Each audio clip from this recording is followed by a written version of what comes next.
Good morning, I'm Frank Buckley. We have some breaking news in the case of that violent dog napping outside of a local pet store. We will have the very latest for you. I'm Eric Spielman in Hollywood. A water main breaks apart overnight. It creates a geyser and a sinkhole that almost swallows up a fire engine. That story coming up.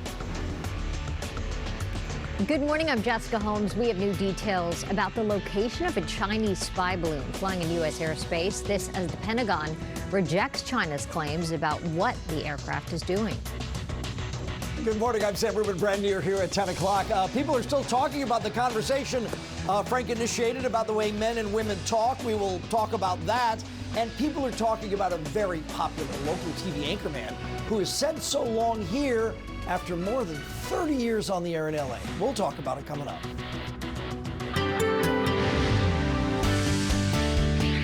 Good-looking weekend in store for Southern California. The temperature's not going to be too bad. We might get some rain on Sunday, but that's still dicey and up in the air. Otherwise, today, gorgeous. Look at that, clear skies at LAX. There are some still milky clouds in and around, but we're breaking through with lots of sunshine right there. 65 at the beaches, downtown 70. Planet Pet Shop in Bell Gardens. This surveillance video shows the woman walking into the store, grabbing the one-month-old puppy, fleeing, and then later assaulting the store's owner. Police say the puppy has been recovered and returned to that owner. We're also following developing news in Montclair. That's where a fight broke out at the local mall, ending in deadly gunfire. 2 people were hit, including a 15-year-old boy who died at the hospital. The other victim's name has not been released. Police say it happened just after 8 o'clock.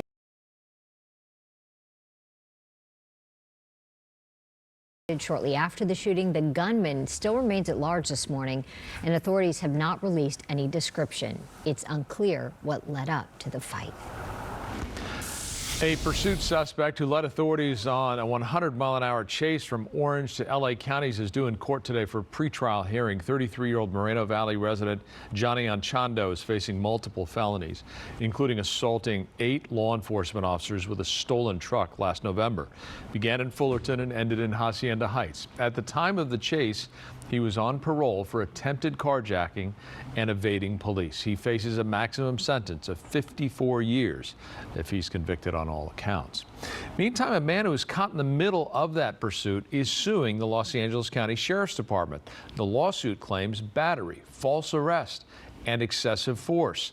KTLA's Rick Chambers reports on that.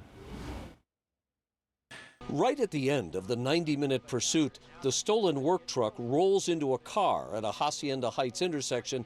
Then a sheriff's unit rear-ends the truck, and the car is hit a second time. I happened to jump out the car as soon as they started shooting. Adrian Cruz and his wife and son were in that car, innocently on their way to a 7-Eleven. It sounded crazy.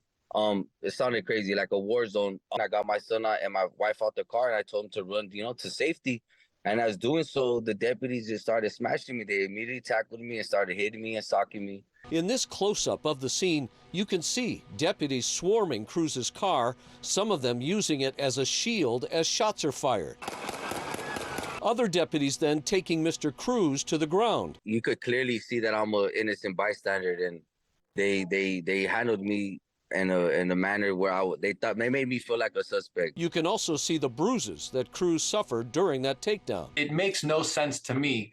Greg Kirakosian is the Cruz family attorney. The suspect was clearly in his vehicle. He was surrounded and getting shot at, and I can't fathom why they would focus their attention on a man and his family trying to get away from the bullets.